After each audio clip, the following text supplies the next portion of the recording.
So here's what I got. Within the first 5 minutes of the debate last night, he spoke about the migrants eating cats and dogs, specifically the Haitians. Now, sir, Haitians don't eat them. They might turn you into one, okay? Let's get that cleared. Now, if anybody have a video of a Haitian in Ohio eating cats and ducks, please tag me under it because I would like to see it for myself. Okay, I would like to have the opportunity to witness that. So please tag me. Thank you. The last time he ran for public office, he said that Haitians or Haiti, we come from the SHIT whole country, right?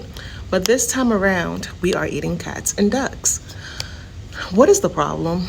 What is the issue? Why are we always the topic of conversation? What are you scared of? If you would like materials or different wordings to use when you are describing Haitians, here's a few. Haitians are resilient. Haitians are dedicated. Haitians are prideful. Haitians are hard workers. Haitians are disciplined, and so much more. So much different terminologies that you can use to describe us. But what we are not are cat eaters and dog eaters and ducks eaters, okay? Thank you and have a great day. Bye.